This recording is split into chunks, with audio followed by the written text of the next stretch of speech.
د اطلاعات او فرهنګ سرپرست وزیر هلمند ولایت ته سفر وکړ. د اطلاعات او فرهنګ سرپرست وزیر ملا خیرالله خیرخوا د اطلاعات او فرهنګ وزارت نشراتي چارو معین او د اسلامي امارت وین ذبیح الله مجاهد، د اطلاعات او فرهنګ وزارت د تاریخي ابداتو معین مولوی عتیق الله عزیزی او د ځوانانو چارو معین ملا فیض الله تمیم هلمند ولایت ته په رسمي سفر کې د هلمند والي مولوی عبدالاحد طالب او استخباراتو رئیس ابو خالد سره ولیدل. یاد پلاوی د هلمند ولایت د اطلاعات او فرهنګ ریاست چارې له نږدې وکتلې او د چارو د سمون په پاره لازمي سپارښتنې وکړلې. د افغانستان اسلامي امارت وین ذبیح الله مجاهد د یو رسنیز کنفرانس په ترڅ کې خبریالانو ته وویل چې هلمند ولایت ته د سفر هدف د هلمند د تاریخي ابداتو څخه لیدنه او د ساتنې او رغونې په برخه کې به کوټلې ګامونه واخلي.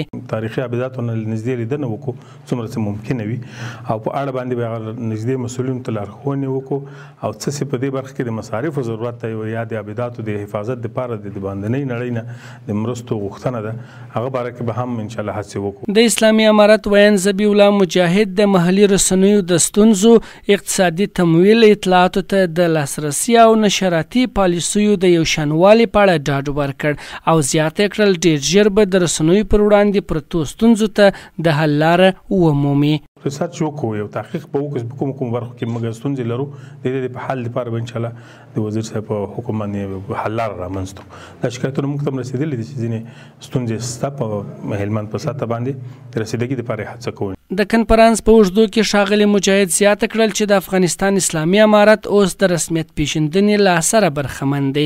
ښه بېلګه یې د وروستیو کې په مالي او بانکي برخو کې د اسانتیاو رامنځته کېدل دي. یو د رسمیت پیژندلو اعلان ده، یو د رسمیت پیژندلو هغه اثر ده.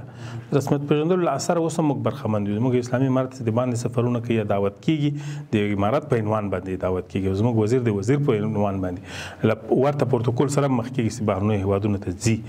البته یو د دې خبرې اعلان د ځینې نزاکتونه په نړۍ کې موجود دي، ځینې هیوادونه د ځینو نورو هیوادونو سره تعاملات او نزاکتونه لري، د هغه د باعث چې دا مشکل اعلان شوی تر اوسه نه ده. د افغان کډرونو په دندې ګمارنې برخه کې د اسلامي امارت وین زیاته کړل چې افغانستان تازه له جګړې وتلی او اسلامي امارت ټولو ځوانو کادرونو ته په مختلفو برخو کې اړتیا لري ترڅو په هیواد کې دنده ترسره کړي او یو ځان بسیا افغانستان لپاره کار وکړي.